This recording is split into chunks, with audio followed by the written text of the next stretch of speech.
김종인 전 대표가 소리 소문 없이 지금 작업을 하는 부분들이 있는 것 같습니다. 작업이요? 네. 무슨 작업이요?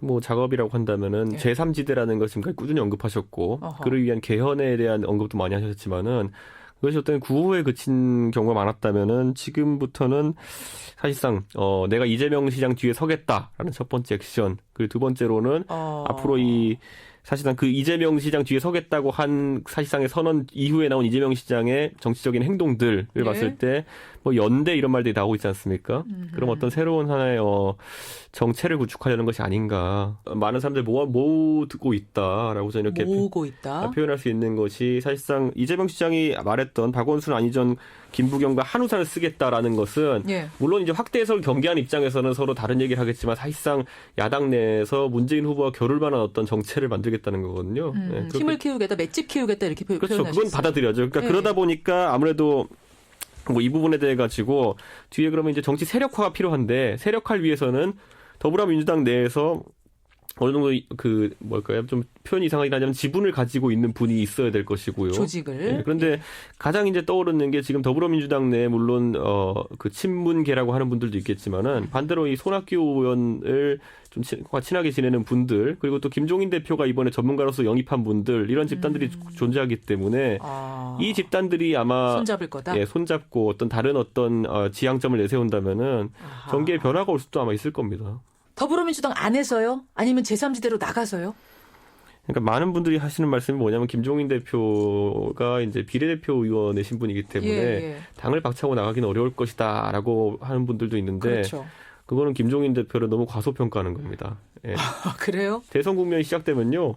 그냥 던지고 나오시면 됩니다. 그냥. 아니 그러면 네. 이게 지금 실체가 있는 얘기를 하시는 거예요? 아니면 그냥 상상 속에 그림을 그리시는 거예요? 그러니까 우리가 지금 제3지대, 제4지대 이렇게 언급하는데 예. 여기에는 두 가지의 맥락이 있습니다. 예. 지금 새누리당 비박계가 흔히 얘기하는, 그리고 아까 뭐 언급되었던 비박계가 뭐 밖에 나가서 보수 세력 일부와 결집되어서 반기문 총장을 후보로 내세운다라는 그런 기류를 이야기하는 사람들이 있고요. 예. 또 한 가지 기류로는 이제 더불어민주당에서 탈당한 일부 비문계라고 할 수 있는 분들과 손학규 대표 같은 중도 인사들, 예. 거기에 뭐 국민의당 정도가 연대할 수 있는, 그래서 후보로는 이제 치열하게 경쟁하는 그런 형태의 제3지대, 제4지대가 있기 때문에 예.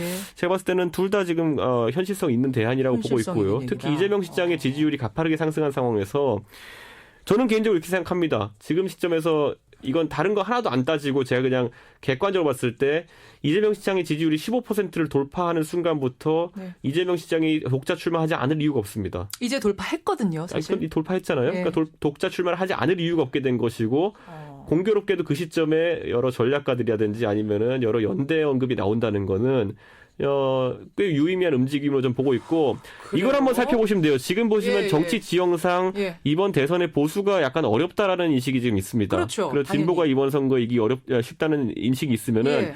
거꾸로 뒤집어 봤을 때 보수가 아주 우세하다고 생각하는 선거에서 발생했던 일이 뭐냐면은 15%가 넘을 것 같으면 사람들이 거의 기본으로 출마합니다. 그게 이인재 후보였고요. 그 다음에 그게 이회창 후보였습니다. 예. 그러니까 어떤 그런 일이 이번에도 일어나지 말란 이번엔 법이었다. 반대에서 야권에서. 물론 이런 경험이 진보 쪽엔 적긴 하지만은 예. 반대에서 나올 수 있다라는 것이 현실인 거죠. 자, 장하나 의원님, 네. 어떻게 보세요? 이재명 시장이 이런 정도의 파죽지세로 지지율이 올라선다면 김종인 전 대표와 손을 잡고 독자적으로 싸워볼 이런 그림도 생각할 수 있다. 그러니까 독자 출마라는 건 아예 그 경선도 없이 아까 혼자 나가서 싸울 가능성? 제가 보기에는 그 지금 이재명 시장의 15%는 그 또 민주당 정치인으로서의 이런 아시겠죠? 개인 이재명은 없는 거거든요. 근데 그렇게 개인 이재명은 없다라는 발언이 이게 논란이 있을 수 있겠습니다. 제 생각엔 이재명 시장의 지지율은 오히려 개인적인 어떤 능력에 의한 것이 좀 큰 것 같고요. 그 두 분이 거기에 대해서는 의견이 갈리시네요. 그러니까 그거 이 지지율의 실체는 무엇인가? 한 가지만 짚어보자면 이제 쉽게 얘기 드리면 나는 민주당 이런 어떤 정당 이런 내 당적 없이도 난 장하나야 이럴 수 없다고 그럴 수 생각합니다. 없다. 그거는 아하. 정치적으로 너무 오만한 자세고 또 그 지지자들에 대해서도 좀 무책임한 자세다. 근데 전 이재명 시장님이 그런 분이 아니라고 생각을 합니다. 당을 떼고 이재명을 생각할 수 없다라는 게 아니요, 있잖아요. 제가 아까 열거한 분들, 예를 들어 이회창 후보 무소속 나가서 15% 받았고요. 그리고 이인재 후보도 그렇게 받았습니다. 그러니까 이거는 특정 시점에 도달하면요, 그 개인기가 당연히 들어가 있다 봐야 되는 부분이 있고요. 알겠습니다. 어쨌든 이제 이준석 위원 같이 생각하는 그런 평론이 야권 분열을 조장한다 해서 지금 야권에서는 계속 술렁이고 있다는 건 아시죠? 뭐 야권 분열이라고 표현할 것도 없이 이거는 야권 인사의 말을 인용했기 때문에 예. 예, 사실 그런데 제가 봤을 때는 이거를 좋게 보시는 분, 나쁘게 보시는 분이 있겠지만은 야권의 경쟁 구도는 전 나쁘게 볼 만한 일은 아닙니다. 그래요. 서로 맷집을 키우는 거. 아까 제가 말씀드린 특징이 뭐냐면은 예. 만약 독자 후보가 나온다 하더라도 경쟁이 있다 하더라도 MB 대통령 그걸 뚫고 당선됐던 거고요. 아하. 그리고 반대로 그거에 의해 가지고 실패한 그 이회창 후보도 있었지만은 그건 변수가 아닙니다. 우리 국민은 어차피 나중에 대선 가면은 그 한 사람의 아주 뛰어난 사람은 딱 골라냅니다. 알겠습니다.